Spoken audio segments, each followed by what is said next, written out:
Let's do our last two conic shapes.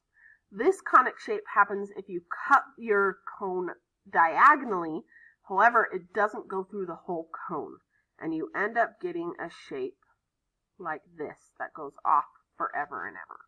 And you'll probably recognize that shape because you've seen it before. That is a parabola. You've seen parabolas since secondary math too. You've seen them for several years now. So let's talk about the important vocab terms of a parabola. Now, first one, and you should know this, is the lowest point, or if your parabola is flipped, it's the highest point of the parabola, is called the vertex of the parabola. And that is our h comma k, kind of like the center of our circle and our ellipse, but this is a vertex at the very bottom or very top of our parabola. Now, we do have a couple other terms that we are new for a parabola this chapter that you may never have heard of before. And to introduce these terms, we're going to look at this picture. So in this picture right there, there's our vertex that we already identified. But we've also got two other things here. We have something called a focus, which does sound like a foci from the ellipses. And we have something called a directrix, which is a line outside your parabola. Now, here's the important reason we talk about a focus and a directrix. It's kind of cool. If you go from your focus to a point on your parabola, then from that point down to your directrix, these two distances will always be the same. So if I look at that distance and I compare it to this distance, same distance. If I look at that distance, compare it to that distance, same distance.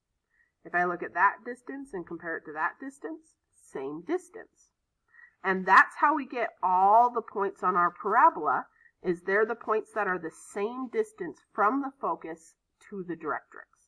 So if your focus moves out, then your parabola is going to get wider, versus if your focus moves closer to the vertex, your parabola is going to get skinnier. So that relationship between the focus and the directrix is what determines how wide or skinny your parabola is. Now, one other thing I would like you to note. The focus is always inside the parabola. The directrix is always outside the parabola. However, using what we learned, we know that this distance from the vertex to the focus is going to be the same distance as the vertex to the directrix. And we call that distance P, which we'll talk about more as we get into parabolas. But the equation of the parabola will tell you what this P distance is. So then you can graph the vertex, which is h comma k, and then you can go inside the parabola P amount and do the focus, and you can go outside the parabola P amount and do the directrix. And that's how we'll go about graphing parabolas this time. We have one other important vocabulary term with parabolas, and that is what we call the latus rectum.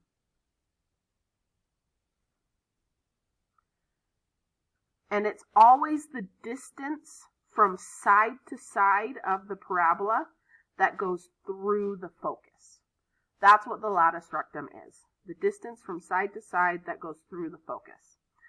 And that latus rectum also helps determine how wide your parabola is. If you have a short latus rectum, then your parabola is going to go like that. If you have a long latus rectum, your parabola is going to go like that. So those are the big vocab terms for our parabola. We have our vertex, focus, directrix, we have our P distance, and we have the latus rectum. So knowing that these big letters are used for our parabola, mainly H, K, and P, let's look at our reference formula and identify what equations go with a parabola. So if I look here, I'll quickly notice there's only two equations here that use P. I've got this one and that one. Those are my two equations that use P. Let's look at the difference between them. In this one, x is squared, and in this one, y is squared. So both of these are parabola equations. The difference between them is it tells you what direction your parabola faces. If x is squared, then you're going to have an up or down parabola. Up if this is positive, down if this is negative.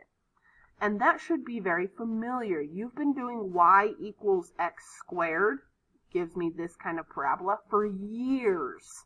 If x is squared, that's the regular parabola you're used to, that you've been doing all along.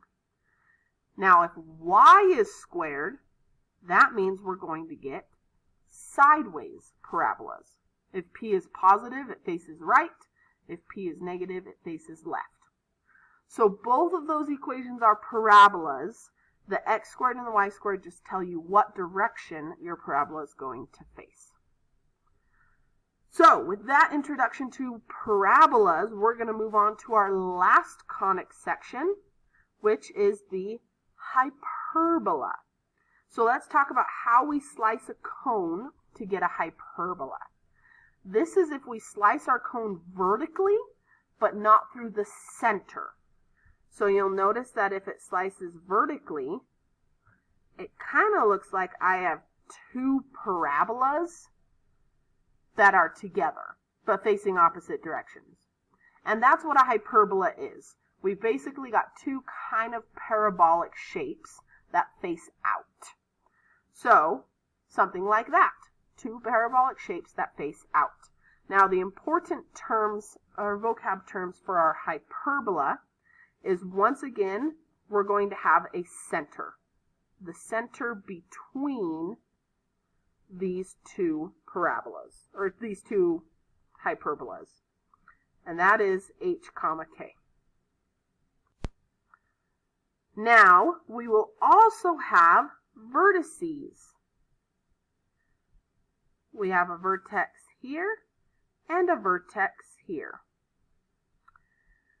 Now, we do have a couple other parts to the hyperbola that I'm not going to introduce today, because I want to talk about them more when we get to 5.5 and we talk more about how to graph these parabolas, or these hyperbolas, excuse me. But the last term I do want to talk about today is they do have two foci, kind of like an ellipse. These foci will always be inside the parabolas, inside the hyperbolas. And you can see that right here. So here we have a focus inside, there we have a focus inside. You can also quickly see there's my vertex, and my center is going to be in the origin right there. You will also notice with this picture that your hyperbolas can face either up and down, or hyperbolas can face side to side. And we'll talk about how to know which is which when we get to 5.5. So for now, all I want you to know is, do you see all these lines drawn from the foci? It should remind you of our ellipse lines, because they have a very similar relationship.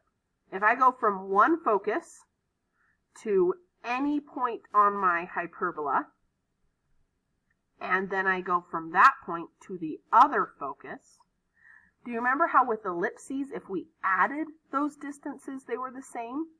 Well, for a hyperbola, if we subtract those distances, they are the same. So if I take this distance and I subtract this distance, I'm going to get an answer.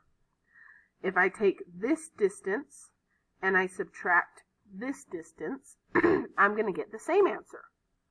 If I take this distance and I subtract this distance, same answer. And you can do that with any point.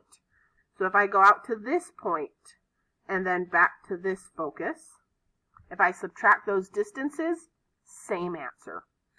So since this is fairly similar to an ellipse, if we go to our reference formula sheet, you'll notice that our last equation, our hyperbola equation, does look very similar to our ellipse equation. The big difference is this time we are now subtracting, because that is the same distance on the hyperbola. We're subtracting those distances now instead of adding.